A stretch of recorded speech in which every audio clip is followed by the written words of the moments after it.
Hi friends. ഇപ്പോൾ ചില നല്ല ശീലങ്ങൾ ഞാനും അജ്മലും തുടങ്ങിയിട്ടുണ്ട്. അതായത് രാത്രിയിൽ ഒരു 30 minutes to 1 hour at least walk ചെയ്യണം എന്നുള്ളത്. സാധാരണ ഞങ്ങളുടെ ഡിന്നറൊക്കെ കഴിഞ്ഞിട്ടാണ് ഞങ്ങൾ നടക്കാറുള്ളത്. ഡിന്നറിലും ഞങ്ങൾ വലിയ മാറ്റങ്ങളൊക്കെ തന്നെയാണ് വരുത്തിയിരിക്കുന്നത്. അതായത് ചപ്പാത്തി ഇൻക്ലൂഡ് ചെയ്തു, വെജ് സലാഡ്സ്, ഈ പുറത്തുനിന്നുള്ള ഭക്ഷണം, ഷുഗർ ഒക്കെ ഏകദേശം ഞങ്ങൾ കുറച്ചു. അപ്പം കുറച്ചായിട്ട് ഞങ്ങൾ നടക്കാൻ പോകലുണ്ട്. രാത്രിയിൽ ഒരു 30 ടു ഒരു മണിക്കൂർ വരെ ഞങ്ങൾ നടക്കലുമുണ്ട്. അപ്പോൾ ഇന്നത്തെ ഞങ്ങളുടെ നടത്തം ഈ മെയിൻ റോഡിൽ കൂടെയാണ്. കുറച്ച് ഫോട്ടോസും വീഡിയോസും ഒക്കെ എടുക്കും. അത്യാവശ്യം നല്ല തണുപ്പുമുണ്ട്, നല്ല കാറ്റുമുണ്ട്, ഒരു മഴയുടെ സെറ്റപ്പും ഉണ്ട്.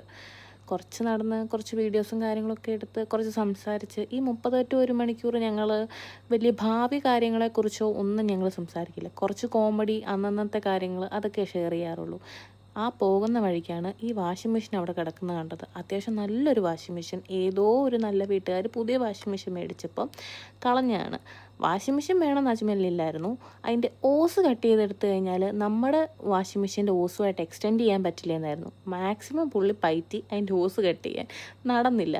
കല്ലൊക്കെ എടുത്ത് വെച്ച് ഉരച്ചും പിടിച്ചും ഒക്കെ നോക്കി. റൂമിൽ പോയിട്ട് കത്രികയോ ബ്ലേഡോ എന്തെങ്കിലും എടുത്തുകൊണ്ട് വന്ന് കട്ട് ചെയ്തെടുക്കാമെന്നും പറഞ്ഞു വന്നു നിൽക്കുമായിരുന്നു. അപ്പോഴത്തേനും ആ വീട്ടിലുള്ളവർ പുറത്തിറങ്ങി നോക്കി. അജ്മൽ അവിടുന്ന് വിട്ടു. തിരിച്ച് ബ്ലേഡുമായിട്ട് ചെന്നപ്പം വാഷിംഗ് മെഷീൻ കിടന്നിടത്ത് വാഷിംഗ് മെഷീൻ പോയിട്ട് വാഷിംഗ് മെഷീൻ്റെ ഓസ് പോലും ഇല്ലായിരുന്നു.